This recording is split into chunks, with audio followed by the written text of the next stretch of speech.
America के Newada state में एक सुनसान हाईवे पर एक उड़ाते हुए चल रही थी। सीट पर बैठा आरुष मल्होत्रा, एक भारतीय डॉक्यूमेंट्री फिल्म मेकर, अपने कैमरे से खुद को रिकॉर्ड कर रहा था। मैं टिकाबू पीक की ओर बढ़ रहा हूं। ये वो पॉइंट है जहां से लोग कहते हैं कि एरिया 51 को दूर से देखा जा सकता है। बहुत लोगों ने कहा कि मैं पागल हूं, पर कुछ जवाबों के लिए अकेला होना जरूरी होता है। उसकी आवाज थकी हुई थी, लेकिन आत्मविश्वास में डूबी। आंखों में नींद की कमी थी, मगर जिज्ञासा आग जैसी जल रही थी। सड़क खत्म होने के बाद उसने जीप को एक चट्टानी जमीन पर रोका। वहां दूर दूर तक कोई नहीं था, बस रेत, सूखे झाड़ और हवा की फुसफुसाती आवाज। उसने अपने साथ लाया टेंट लगाया, ट्राइपॉड सेट किया और सूरज डूबने से पहले एक एरियल शॉट के लिए ड्रोन उड़ाया। ड्रोन के कैमरे में दूर पहाड़ी के पीछे एक छोटा सा स्ट्रक्चर दिखा। कोई इमारत नहीं, सिर्फ एक गोलाकार डिप्रेशन जो आसपास की रेत से अलग रंग का लग रहा था।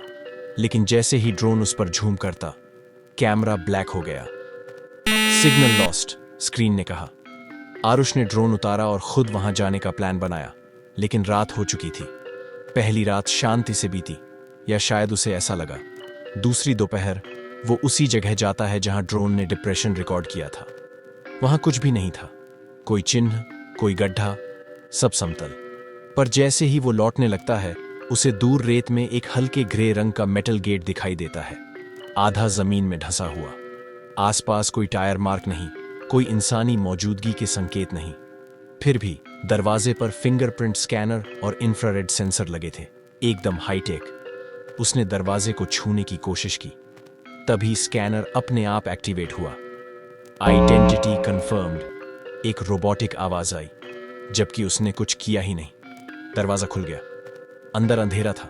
वो झिझका, कई मिनट तक बाहर बैठा रहा, लेकिन क्यूरियोसिटी भारी पड़ी। वो अंदर गया। बाहर की गर्म हवा से अलग अंदर की हवा ठंडी थी, बहुत ठंडी, जैसे सर्दी नहीं बल्कि कोई अनुपस्थित ऊर्जा हो। फर्श पर काई जमी हुई थी, दीवारों पर सीलन, एक पुरानी गैलरी जैसी जगह जिसमें दूर तक हॉलवे जाते दिख रहे थे। उसने धीरे धीरे टॉर्च जलाकर आगे बढ़ना शुरू किया।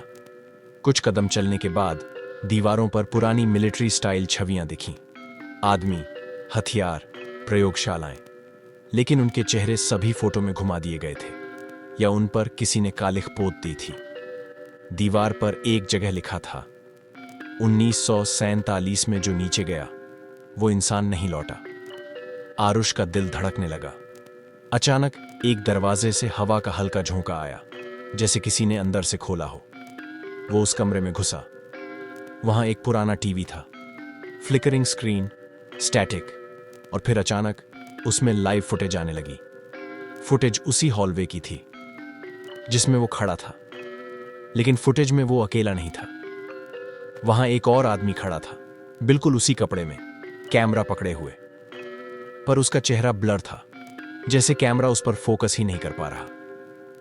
टीवी स्क्रीन पर कैमरा धीरे धीरे उसकी ओर जूम करता गया, और स्क्रीन पर जो ब्लर चेहरा था उसमें उसकी आंखें दिखाई देने लगी, पर इंसानी नहीं, सिर्फ दो काली गोलियां। फिर स्क्रीन ब्लैक हो गई। वह पलटा। कमरे में कोई नहीं था, पर अचानक एक भारी सांस जैसी आवाज उसके कंधे के पास आई। उसने दौड़ लगा दी। जैसे ही वह भागते हुए मेटल गेट से बाहर निकाला, उसके होश उड़ गए। वहां अब एक खाली सफेद रेगिस्तान था। जहां उसका टेंट था, अब सिर्फ सफेद रंग की रेत थी। उसने जीपीएस निकाला। स्क्रीन पर सिर्फ एक ब्लिंकिंग शब्द था, अब कहीं नहीं। वो बुरी तरह कांप रहा था। वो बार बार खुद से कह रहा था, मैं यहीं था, कल यही था। उसने जैसे ही अपना कैमरा देख, उसकी स्क्रीन भी सफेद हो चुकी थी। उसने कैमरा नीचे गिरा दिया और भागने लगा, और भागते भागते वह अदृश्य हो गया। कहानी वहीं नहीं रुकी। 4 दिन बाद पास के एक ऑथराइज्ड ड्रोन ने एक कैमरा डिटेक्ट किया जो रेत में दबा हुआ था। कमरे में सिर्फ एक फुटेज था जिसमें आरुष तो था, लेकिन उसका चेहरा साफ नहीं था। सरकारी लैब में बैठा एक अफसर ये सब देख रहा था। उसने एक लाइन कही, एरिया 51 में लोग आते अपनी मर्जी से हैं, लेकिन जा कभी नहीं पाते।